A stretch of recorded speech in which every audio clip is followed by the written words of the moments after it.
Hi, everyone. Welcome to Sunday's Other Scriptures for June 23rd.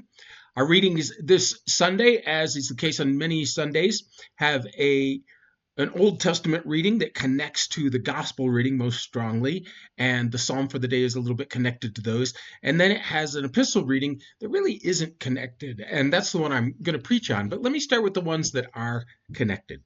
The Old Testament reading is taken from the book of Job, which is this epic poem about a man who has all these terrible things happen to him. His children are wiped out, and he gets this terrible disease. He loses all of his wealth, and his three friends come to console him.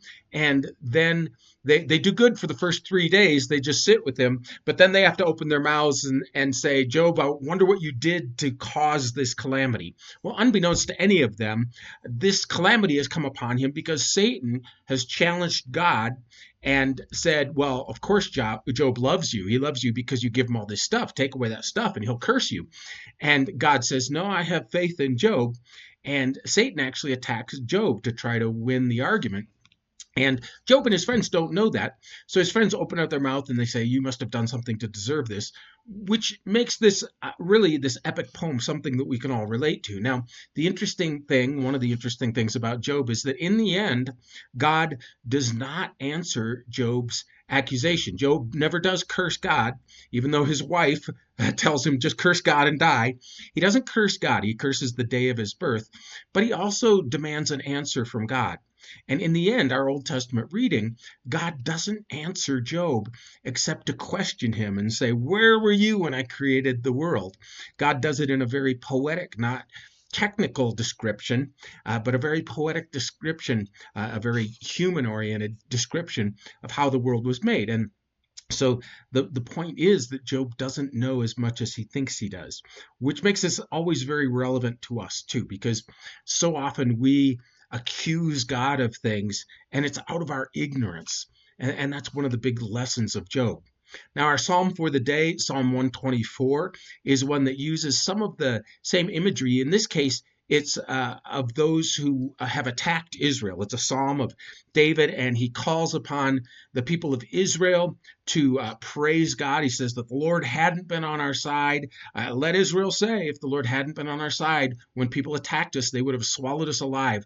And when their anger flared against us, the flood would have engulfed us.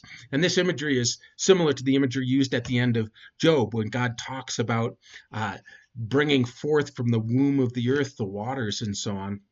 And it concludes, our help is in the name of the Lord, the maker of heaven and earth. The idea being we have the God who created all these things on our side. And so we don't need to be afraid.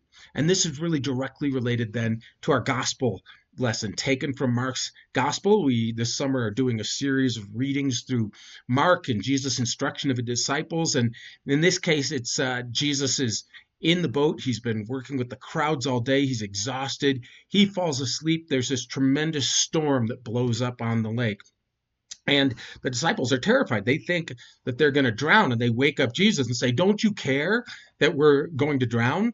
And this is so human, isn't it? That when we're scared, we accuse God of not caring.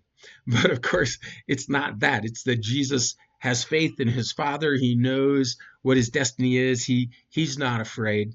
The disciples are afraid, so he calms the storm and then says, you of little faith, where's your faith in all this?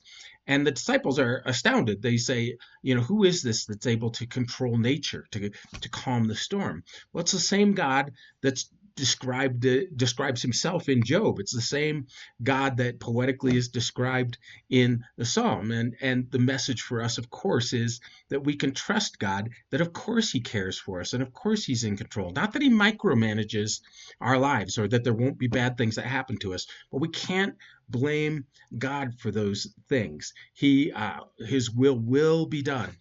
Which leads us to our epistle reading for the morning. As I said, it's a series of readings we've been doing through 2 Corinthians.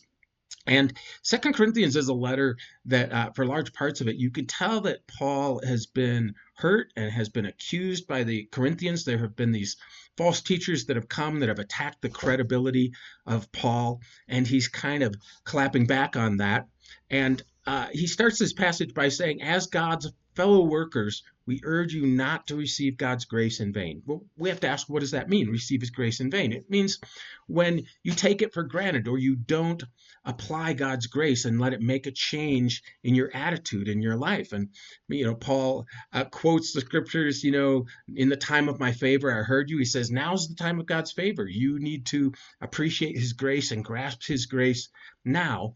And then he goes on to describe the work that he and his companions have done, that they haven't put a stumbling block in anyone's ways. That is the way they've conducted themselves. They've gone out of their way to not complain, not to, whether it was hard work or whether they were being mistreated.